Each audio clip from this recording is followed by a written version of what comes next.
Pourquoi s'intéresser à l'expérience zapatiste? Il y a 22 ans, une population d'environ 200 000 personnes a refusé de se soumettre à l'État central mexicain pour décider de son destin.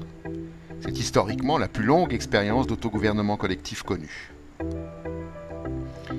Il s'agit pour nous de comprendre la mise en pratique de l'autogouvernement, d'observer l'exercice du pouvoir par le peuple, les modalités de la prise de décision collective et de son exécution, de comprendre le fonctionnement des collectifs qui assurent l'autosuffisance alimentaire, le rôle des banques autonomes et bien d'autres aspects que nous découvrirons au fur et à mesure de notre parcours, l'éducation, la santé, etc. Une maîtresse d'école déclarait « Ils ont peur que nous découvrions que nous pouvons nous gouverner nous-mêmes ». C'est tout l'enjeu de notre travail. Un peuple peut-il se gouverner lui-même et si oui, comment? Pour en savoir plus, vous pouvez consulter ces liens ci-dessous. Où se situe le Chiapas? Le Mexique est une fédération d'États dont celui du Chiapas. Il se situe au sud du Mexique, sur la côte ouest pacifique, à la frontière du Guatemala. La population du Chiapas est d'environ 4 200 000 habitants, dont 20% sont des Indiens, pour certains descendants des Mayas comme les Lacandos, les Tzotzil ou les Tzetzals, etc. L'économie du Chiapas est essentiellement agricole, c'est l'une des régions les plus pauvres du Mexique. Tuxtla Gutiérrez est la capitale politique du Chiapas et San Cristobal de las Casas, qui en est la capitale culturelle, dont la population est en majorité indigène.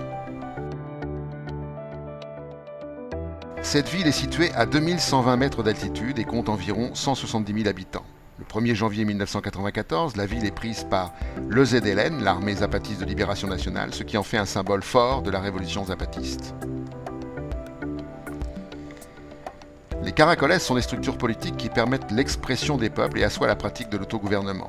Elles sont l'émanation des municipalités autonomes. Il y a 5 caracoles.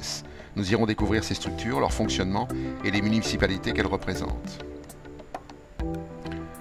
Pendant le voyage, nous produirons une vidéo par semaine que nous publierons sur Vox Plebeia. Nous rassemblerons l'ensemble des images et des vidéos pour en faire un documentaire. Nous rédigerons un livre prenant l'ensemble des expériences que nous aurons vécues et qui tentera de répondre à la question qui motive ce voyage. Un peuple peut-il se gouverner lui-même et si oui, comment? Notre projet occasionne 3 types de dépenses. Les dépenses liées au voyage pour se rendre au Chiapas, avion, bus, taxi, etc., estimées à 2 000 €.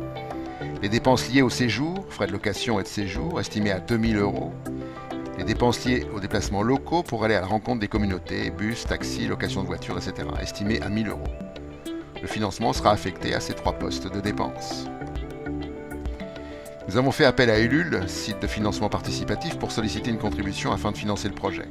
Vous pouvez tous nous aider à cette adresse. Nous vous tiendrons régulièrement informés de l'avancement du financement et de la préparation du voyage. Merci à tous et à bientôt pour un nouvel épisode.